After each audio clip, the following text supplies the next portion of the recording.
tous et à toutes, soyez les bienvenus à ce moment de prière, de partage, ce moment où nous vivons ensemble cette miséricorde du Seigneur. Au nom du Père, du Fils et du Saint-Esprit. Amen.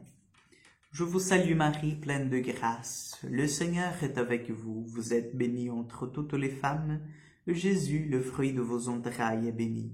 Sainte Marie, Mère de Dieu, priez pour nous pauvres pécheurs, maintenant et à l'heure de notre mort. Amen. Notre-Dame de la Salette, priez pour nous. Nous allons prendre ensemble l'évangile de Luc, chapitre 13, versets 1 au 9. Un jour, deux gens rapportèrent à Jésus l'affaire de Galiléens que Pilate avait fait massacrer, mêlant leur sang à celui de sacrifice qu'ils offraient. Jésus leur répondit, « Pensez-vous que ces Galiléens étaient de plus grands pécheurs que tous les autres Galiléens et pour avoir subi un tel sort? Eh bien, je vous dis, pas du tout. Mais si vous ne vous convertissez pas, vous périrez tous de même. » Et ces 18 personnes tuées par la chute de la tour de Siloé, pensez-vous qu'elles étaient plus coupables que tous les autres habitants de Jérusalem? Eh bien, je vous dis, pas du tout.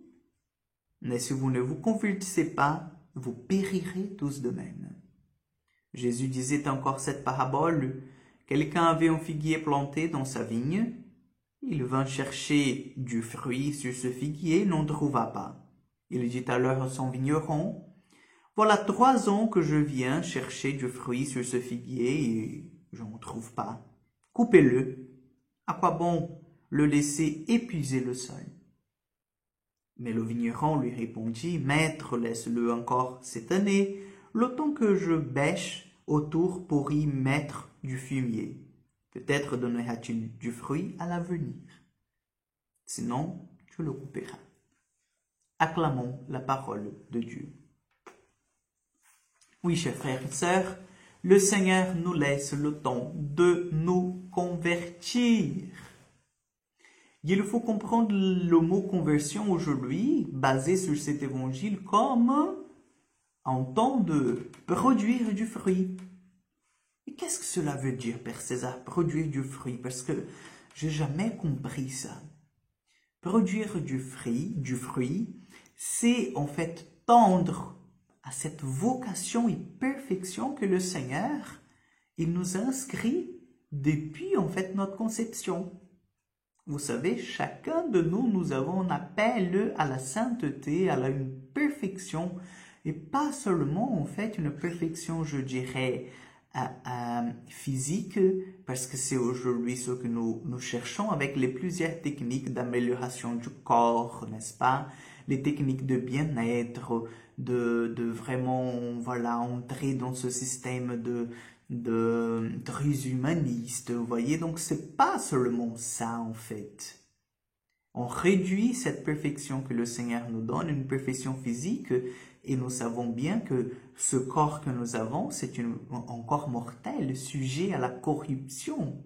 Le deuxième corps, le corps glorieux, le corps ressuscité, en fait, lui, c'est un corps qui demeurera à jamais, mais ce corps que nous avons, c'est un corps corruptible, n'est-ce pas? Et donc, le Seigneur, il vient nous parler d'une perfection, chers frères et sœurs, morale, spirituelle. Une perfection, un ajustement à sa volonté, vous voyez? Donc, c'est pour ça qu'aujourd'hui, il nous dit, convertissez-vous à maintes reprises dans cet évangile. Pourquoi? Parce que si nous ne convertissons pas, il est impossible de produire du fruit. Et nous serons comme cette vigne, comme ce figuier qui a été planté et que 3 ans, il épuisait le sol, il n'a rien produit. C'est triste. C'est triste qu'on ait une vie de 80, 90 ans, n'est-ce pas? 100 ans, et on ne produise pas du fruit. Et devant le Seigneur, on découvre qu'on n'a fait que pour épuiser le sol, on n'a rien fait. On n'a rien fait pour les autres. Mais en même temps, la fin de cet évangile nous invite à l'espérance. Le Seigneur travaille, Jésus travaille toujours en nous et avec nous, pour que nous puissions, au temps voulu, produire du fruit, pour que nous puissions changer cette vocation stérile, je dirais, cette terre stérile, cette plante stérile, à une plante qui produise du fruit, à un figuier qui puisse nourrir les autres, qui puisse donner de l'ombre, qui puisse être utile à l'humanité. Donc demandons au Seigneur que nous puissions être des saints, parce que ce ne sont que les saints qui produisent du fruit et qui font vraiment ce que Dieu il veut que nous fassions. Amen. Le Seigneur soit avec vous.